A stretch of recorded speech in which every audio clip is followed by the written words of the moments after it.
Hello and welcome to a very special episode of the Long COVID Hope podcast. I'm your host, Sarah Evans, and today is the 50th of March 2026, International Long COVID Awareness Day. Across the globe, from the London Eye to the CN Tower in Toronto, landmarks are glowing in teal. On social media, millions of us are posting that familiar awareness ring. But beneath the lights and the hashtags, I feel like this year feels a bit different. And today marks the 4th official International Long COVID Awareness Day. But for many of us, from the first wave, this marks a much heavier milestone. 6 years. 6 years since we got ill, 6 years of pacing, and it's 6 years of advocating. And 6 years of explaining an invisible illness to the world that sometimes feels like it's already moved on, forgotten about the pandemic. That's why for this special episode, we aren't just talking about awareness. I'm going to be talking about solidarity in the 6th year. In 2020, we were told we'll be better in 2 weeks. In 2022, we were told that science and the cure was coming. And now in 2026, we are the ones holding the line.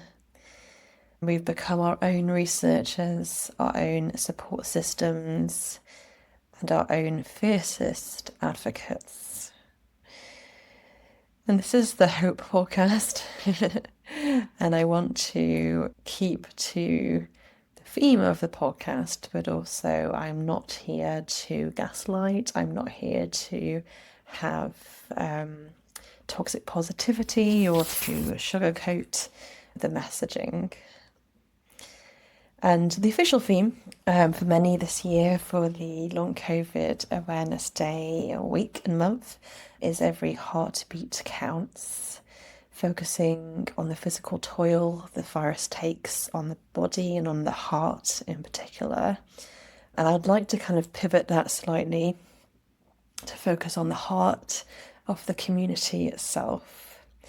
And we have such a strong community, of which this little podcast that could is a very small part. And so in the community, solidarity in the 6th year means we don't leave anyone behind. So the long COVID kids, the children that have spent years with symptoms, and the elders of the community or who are struggling, and the millions that are still waiting for scientific breakthroughs and for greater levels of support. So in today's episode, I'm going to try and shine a light on what I think is hopeful in the Awareness Day activities and the Awareness Month activities. We're talking a little bit about all of the lovely things that are happening around the world to shine a light and to remind people like long COVID and other chronic conditions like ME/CFS, POTS, and many other conditions that are relevant to us still exist. And I'm also going to be talking about the strides that we've had in research over the past year, from finding out more things about viral persistence to new metabolic discoveries. And we're looking at my own market research. But mostly, we're going to be talking about hope, not as a flimsy, get well soon kind of hope, but a battle-hardened collective hope that only 6 years of solidarity and coming together as one can build. So I want to say you're not alone. You're seen by me and seen by many around the world today. And today the world is listening. So let's get into it.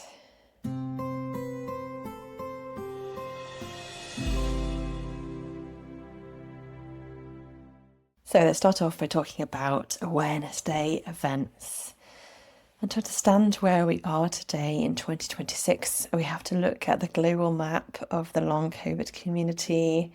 And right now, as I speak, we are having a massive wave of coordinated action happening across continents. Despite many of you guys taking part in this with energy limiting symptoms. Let's talk about what you'll see as we look out at the skyline tonight in a stunning display of global recognition. We're having major landmarks across the UK, the US, Canada, lighting up in teal, the official colour of long COVID awareness. I'm also wearing my teal today in honour of that. Civic centres in Los Angeles, two bridges in Vancouver, monuments in London. This teal glow is a beacon, a reminder that we still exist, that this condition is still hurting people, and oh boy, I hate to say it, and I hate to that is happening, but obviously from my vantage point, trying to help people with long COVID, there's still more and more people coming down with long COVID every day. So this is a beacon to say that we see you, you're not invisible. And I've also seen that they are lighting up the Niagara Falls, and also there is the collective die-in happening in Los Angeles, or has also already happened, I think. And also, if you're on social media, you'll have likely seen the 2026 awareness ring. So this year's version, once again created by Hazy Thompson, a dedicated advocate that's been doing this for years now, and has become the universal badge of our movement. So when you see that ring on a profile picture, it's a reminder of solidarity amongst the millions of us, whether we are now recovered like I am, or whether you're still navigating the long-term impacts of this virus. And this awareness isn't just about bright lights and positivity, it's also a reality of the toll this has taken. And on March, the 14th of March, many in our community are observing a day of mourning. And here in Sheffield, UK, there is actually a monument to those who passed from COVID and long COVID. And so I wanted to take a moment to honour those people who lost their lives to COVID and post-COVID complications. I actually have two family members, an uncle in Ireland and my cousin's husband, who sadly passed from heart failure. So taking a moment to honour all those that we have lost. Sorry, this is quite an intense prelude, but I think an important one, because my advocacy is fueled not just in not forgetting anyone that's still sick, but also honouring all those people who sadly lost their lives to COVID and post-COVID complications. Of course, more locally here in our community, I'm also thinking of Undine Sherwood, who was the leader of Long COVID SOS, and she had long COVID. She passed sadly due to cancer, but we honour her and celebrate her memory as well. And then there's a vital focus this year on the smallest voices in our community. The Long COVID Kids charity launched a major 2026 campaign titled Invisible to Policy, Visible in Children's Lives.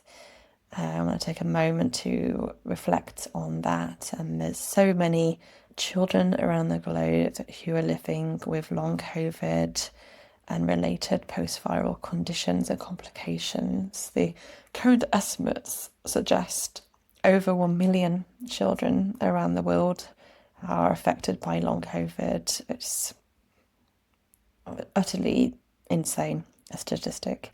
But those children are missing school, missing play, missing elements of their childhood. And it was really a direct challenge, this campaign, to policymakers at every level of government, saying you can't ignore a whole generation of health because it's not convenient to you to even track.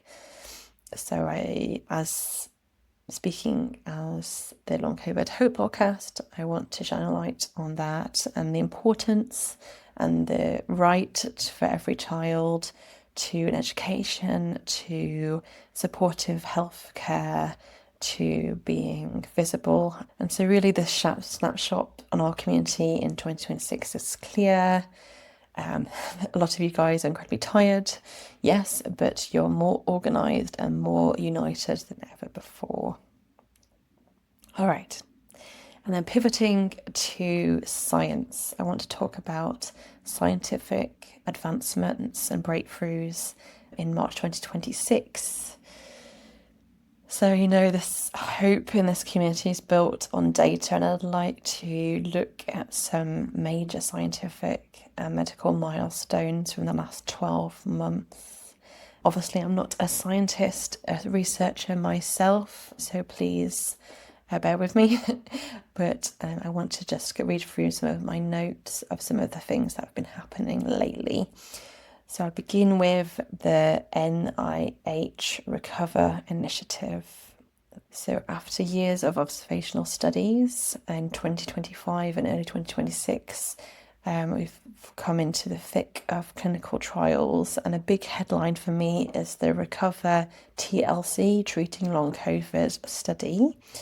And as of just this month, they've moved beyond tracking symptoms to testing actual interventions. That's really, really hopeful and really crucial. I'm going to pronounce this wrong, but currently the baricitinib trial is actively recruiting, and this is a JAK inhibitor aimed at calming the pro-inflammatory cytokine response signaling that many of us feel as a constant internal burning sensation.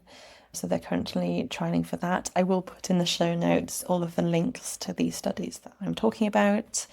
There's also a massive LDN low-dose naltrexone trial enrolling 1,300 participants and children. This is a huge win for advocacy, acknowledging, and this is something that many of the guests of the Long COVID Hope podcast who have recovered speak of. They speak of low-dose naltrexone. So it's really interesting to me and important that this is now in a major, large-scale test and trial, scientific trial. And then talking about viral persistence, which has been an important topic for many years. I'm sure many of you preaching to the choir here, talking about viral persistence.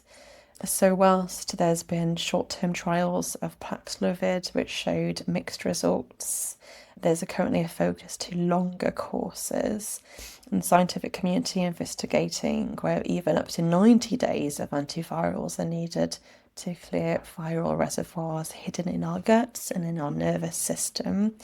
So alongside this, there's also monoclonal antibody trials. There's a trial at UCSF in the United States called the AIR-02 study, looking to see whether we can mop up any lingering spike protein that might be circulating in bloods for years after infection. And then looking at the MECFS and POTS research, 2026 is delivering some validating biological evidence. So the most validating biological evidence that we've ever seen, which is very exciting to me. So I'll just look through my notes and share a few headlines. So the researchers at Griffin University have recently confirmed a consistent faulty door, quote unquote faulty door, in the cells of MECFS patients. So looking into that and what it means. And then just looking through my notes here. So this isn't just a finding, it's a gold standard biological marker, a biomarker paving the way towards a definitive diagnostic test for ME/CFS. And then in POTS, Indus autonomia research, the Recover autonomic trial is studying the stellate ganglion block, which is a procedure that at least two of the guests of the Long COVID Hope podcast have discussed, which is aimed at rebooting the overactive sympathetic nervous system. So we're looking into that, and also seeing new data on ivobradine, showing a significant subset of POTS and long COVID patients are having heart rate stabilization with this. All right, sorry, this is going on a bit because I have so much I want to share. There's a lot happening, right, in research. There's also out of Imperial College London in the UK, a massive 3-year study mapping the immune profiles of long COVID ME/CFS side by side, as they're not just looking for differences, they're looking for shared pathways. So yeah, the message from all of these research studies and findings coming out is that this invisible illness, quote unquote, is becoming more visible every day.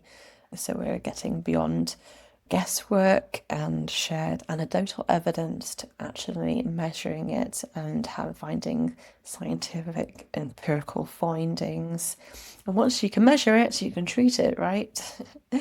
And lastly, I feel like I want to talk about that buzzword of this time, which is the GLB-1 injections.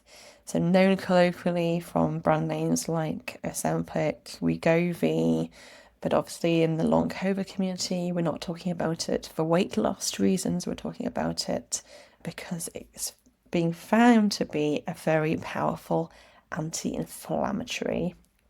So there's trials in the moment happening for long COVID treatments with these drugs, including a trial which has over 1,000 participants, looking into whether it can help to shut down that multi-system fire raging in long COVID with anti-inflammatory responses. So yeah, I mean, it's crazy, right? Like, why would a diabetes drug help someone with long COVID or POTS? But the answer is actually found in the brain and the nervous system. And the GLP-1 receptors aren't just in the gut, they're all over a central nervous system. And so these drugs are being found to do different things. So we'll just keep an eye out on what's happening there. I don't know if it's something that is discussable with your physician at this time, but there's definitely things percolating and out there in the community around helping with long COVID. All right, so moving on then from quite dry scientific research, but important scientific research, and so I want to share something with you that isn't just a feeling, it's a fact. And we've been looking closely at market research into the data of how long haulers are doing and navigating the 6th year of the pandemic. And the numbers tell a story that every one of you listening likely knows deep down in your bones, and that there's the research is showing a staggering divide between those of us that feel, in fact, over 80% of people, long haulers questions, feel that the traditional medical system is still playing catch up, and that a number caught my eye, 88% of long haulers report that peer networks, such as on Facebook, in the Discord groups, in late night message threads and podcasts such as this one, are the primary source of emotional and navigational support. And it's so important. That's why I continue to do this podcast, because I believe strongly in sharing hopeful stories, in fact, just telling stories and anecdotal evidence of ways of healing, right? It's crazy to think that in a world with billion-dollar healthcare institutions, 9 out of 10 of you guys turn primarily to each other still in 2026. And yeah, this is why the Long COVID Hope podcast exists and continue to exist. And, in its 6th year of long COVID, we're moved past need for awareness in the abstract. I want to talk about a need for wisdom of the long hauler. And when you tune in here, you aren't just a patient waiting for a doctor to give you 10 minutes of your time. You're part of a global intelligence network, a grassroots, just huge power and force. And I think, I think that's one thing that has become so clear through the pandemic, is that, you're part of something much bigger than just individuals. And also, the market research shows that nearly 70% of you still find it difficult to explain elements of your condition to your closest family and friends. And that's a really heavy burden to carry. So I just want to acknowledge that and share that solidarity. People like me who have gone through it and who are now recovered and trying to help you guys, just acknowledge that it's just a really heavy burden to carry. And I'm sorry that still is true in this day and age. The last episode I did with Emily Mendel Hall, she does share a really great book, which you might want to share with your family members that might still continue to not fully understand where you're coming from with your lived experience of long COVID. So yeah, just looking through my notes. All right. So I'll wrap this up. I feel like I've been talking at you long enough. I just want to say call to action for today is it's so important for listeners, for you guys, long haulers still in your recovery journey, to share your stories. And I urge you to share and make yourself visible on today, the Long COVID Awareness Day, and the Long COVID Awareness Week to come. So there's hashtags that are being used at the moment: the Long COVID Heartbeats campaign, hashtag Long COVID Heartbeats, and hashtag ILCAD 2026, the International Long COVID Awareness Day 2026. And obviously, since I come from a certain angle that I do, I also encourage you to share hopeful stories as well with your peers, with those that are still struggling to find full health, that it does get better and it can get better. And I think despite, some of you have been ill for 6 years now, and I'm not minimizing that at all, but despite having gone through all of this, I'm sure a lot of the first wavers would agree that you've found kind of glimmers within the darkness and found ways of finding joy on the daily despite ongoing symptoms. So anyway, as I bring this special Awareness Day episode to a close, I want to leave you with a thought that transcends clinical data, statistics, awareness campaigns. So we talked about the 6th year and just the incredible power of this 8% of us, just through the power of the internet and online communities and networks, the fact that we've been providing the primary support system through long haulers. So what does the support actually look like when you turn off this podcast episode once the Long COVID Awareness Day peters out and you go back to the regular day-to-day. And for me, I think there's so much to be said for holistic resilience. Over the last few years, through my own recovery journey and through the work that I do with so many of you to help to calm your nervous system and do different activities, whether it's yoga, meditation, Reiki, to support your and engage the parasympathetic nervous system response for your own healing to occur. Through the wellness coaching that I'm now doing, whilst we're still waiting on research gains, we do have tools available right now to soothe our overtaxed nervous systems. And this is so crucial, particularly in 2026 with so much happening in the world.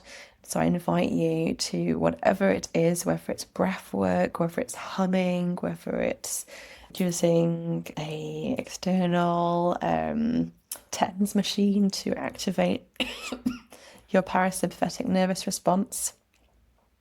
I just really call for you to do what you can to return back to yourself and calm down the fight or flight response. And that's really a radical act of recovery.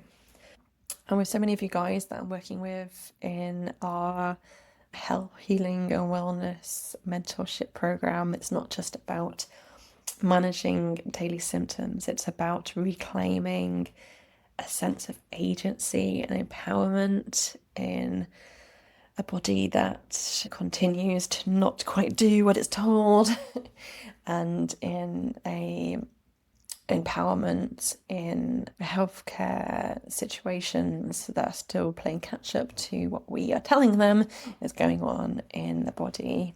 So I want you to remember that hope is a practice, and you can use practice as well to tap in to hopeful thoughts, because everybody, regardless of what you're going through today, you can find 5 things that you're grateful for.